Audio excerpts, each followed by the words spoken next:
Hello aviators, Dean White here, CFI. How you doing today? Well, I hope. Today we're going to be going over the multi-engine engine failure emergency procedures. Okay everyone, once again, as I said, we are going to go over the engine failure emergency procedures in a multi-engine airplane. And once again, the procedure goes as such. Mixtures forward. Propellers forward, throttles forward, flaps up, gear up, identify, meaning the dead foot, the foot that is not pushing on the rudder, is the dead engine.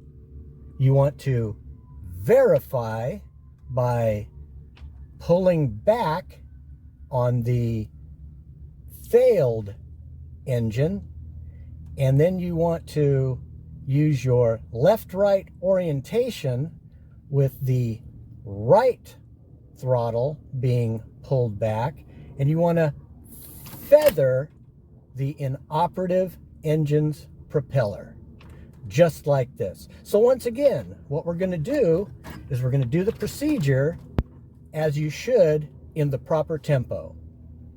Once the engine has failed, it's mixtures, props, throttles, flaps, gear, identify, verify, and feather. Okay, multi-engine pilots, let's go over that procedure one more time.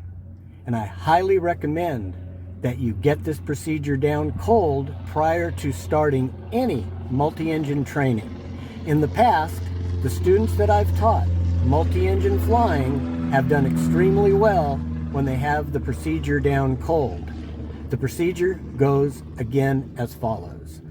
Mixtures forward, propellers forward, throttles forward, flaps up, gear up, identify, verify, and feather. So that tempo works very well. You do not have to do it any faster than that.